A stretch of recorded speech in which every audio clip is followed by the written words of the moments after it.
Okay, let's unpack this. We are diving into something I think, well, almost everyone struggles with at some point. Yeah. That relentless cycle of overthinking. Yeah, chronic overthinking. It just grinds you down. And our source material today gives us this really unique perspective. It's from someone who, literally starred in The Matrix. Which is just, the irony is incredible, isn't it? Totally. You've got someone playing Neo, the guy breaking out of a simulated reality who admitted that off-screen he was completely trapped in his own mental simulation. Right, a self-created mental matrix. He talked about being just lost in anxiety, fear, constant self-doubt. That loop of, what if I ruin this? What if I'm not good enough? Exactly. And he described it so vividly, like having a broken radio in his head, just stuck on static. Leading to total exhaustion, couldn't sleep. And that feeling, that really key feeling, like his life was happening to someone else, that disconnect. That's the heart of the problem we're tackling. It's not just background noise. The mind constructs this whole alternate reality system. And here's the paradox highlighted in the sources. The smarter you are, the more thoughtful, often the more complex and believable that inner prison becomes. You mistake the constant churning for being productive, maybe. Exactly. You think you're being thorough or responsible, but actually you're just, drowning in circles. So if thinking got us into this mess, thinking harder isn't the way out. It feels like it should be. It feels like it, but no, that's the trap. You're trying to solve a thought problem with more thoughts. It's like trying to put out a fire with gasoline. Our intelligence can actually build stronger prison walls if we're not careful. Okay, so this deep dive isn't about just thinking positively then. Not at all. It's framed as a kind of mental revolution. Finding the red pill for your own thoughts, drawing on some really ancient wisdom. Reclaiming what the sources call cognitive sovereignty. Okay, let's get into it. So first step in any revolution is understanding the regime. Right. Diagnosing the prison. And the core idea here is making that distinction, that crucial split between what's actually happening, like you're driving your car, you're listening to us right now. the physical reality. Yes. Versus what your mind is telling you about what's happening.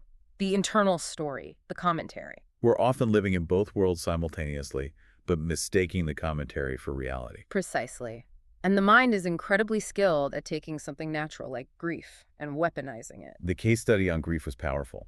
Grief itself is unavoidable, human. Of course. But the overthinking mind takes that sadness and twists it into a kind of mental torture chamber. Yeah, replaying conversations endlessly, focusing only on what you think you did wrong. I should have said this. I should have listened better. That relentless self-attack. The source mentioned that this mental replay, this self-flagellation, became worse than the actual pain of the loss itself. The regret becomes this added layer of unnecessary suffering, which is why diagnosing properly is key. Which brings us to the first tool, thought archaeology. Right. Digging beneath the surface thought. Yes. Because it's usually layered. Okay, thought archaeology. How deep are we talking? Because most of us probably stop at that first nagging thought, don't we? We do. We react to the surface noise. But the real issue, the driver, is often buried deeper. So let's use that example about career anxiety, worrying about aging. Yeah, okay. Surface thought. Will I keep getting work when I'm in my 60s? Seems practical, right? Sure, a logical concern for an actor. But dig one layer down. What's under that? Often it's something like, am I becoming irrelevant? Okay. That's more about self-worth legacy. Exactly. But the source material suggests digging even further. What's under the fear of irrelevance? And that's where it hit bedrock.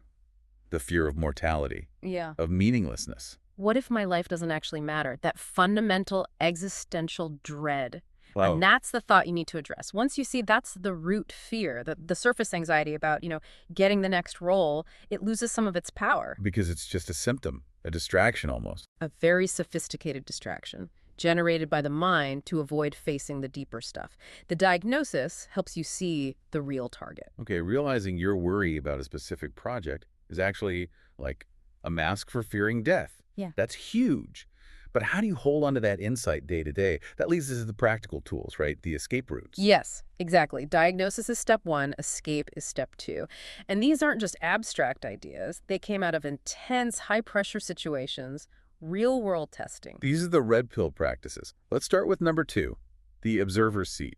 This is the idea that even when everything is swirling chaotic inside, there's a part of your consciousness that's just still. The eye of the hurricane. Precisely. A part of you that's simply watching it all happen, not caught up in it. And the insight apparently came during a John Wick fight scene. That seems counterintuitive. It does. But imagine, intense physical action, adrenaline surging, maybe panic starting to rise. The instinct is to fight the panic, right? Tense up. Right. But instead, the realization was, wait, I can just watch this. Watch the physical sensations, watch the panicky thoughts from this detached viewpoint. Like watching a movie of your own experience instead of being trapped inside it. Exactly. Finding that observer's seat. You mentioned a martial arts connection. Aikido. Yes, think about Aikido philosophy. You don't meet force with force head on. You redirect it. You blend with it. You redirect the energy. Apply that to thoughts. Instead of fighting the anxious spiral, you acknowledge its energy and gently redirect your focus back to that still, observing center. Not battling the thoughts, just shifting attention. Shifting attention to the part of you that the thoughts can't touch. Okay, that's powerful. Realizing you're bigger than the thought storm, which flows into Tool 3, the present moment portal. This tackles the mind's addiction to time travel.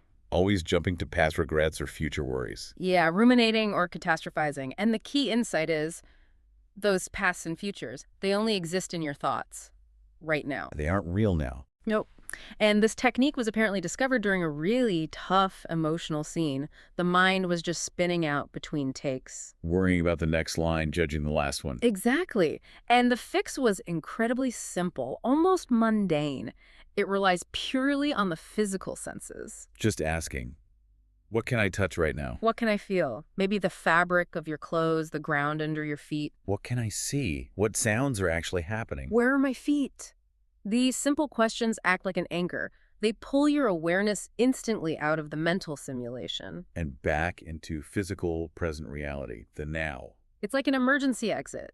One moment you're lost in some future dread, the next you're just here, feeling the chair you're sitting on. And the present moment, that now, it doesn't hold on to those past thoughts or future fears, does it? It can't. It's the only place they don't exist. What's really striking is how these practical, almost modern-sounding tools, they directly mirror insights from ancient philosophers, particularly the Stoics. Absolutely. These weren't guys sitting in ivory towers. They faced plagues, exile, slavery, extreme adversity, and they figured this stuff out. Take Marcus Aurelius, Emperor of Rome. You'd think he had it all figured out. Yet his meditations are full of him wrestling with the exact same mental chaos we do. His absolute core insight, the bedrock.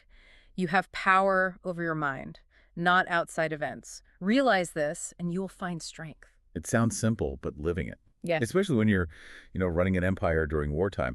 How did he practice that, this idea of mental minimalism? Well, he recognized that most of our thoughts are just noise, mental junk food, he basically called it. Unnecessary, repetitive. So filtering out the junk. And perspective shifting. One of his key practices was the view from above, the cosmic perspective. Imagining looking down on everything from space. Yes. Seeing Rome, seeing the whole world, seeing his own problems shrink down to tiny specks in the vastness of the cosmos, it instantly changes the weight you give things. Pulls the ego right out of it. Makes the crisis seem less all-consuming. Then you have Epictetus, born a slave. Talk about lacking external freedom. Literally zero control over his circumstances. Yet he achieved profound internal freedom, his most radical and maybe most important teaching for us today. We are disturbed not by things, but by our judgments about things. Ah, that's huge. It's not the event itself, but the story we tell ourselves about the event. Precisely.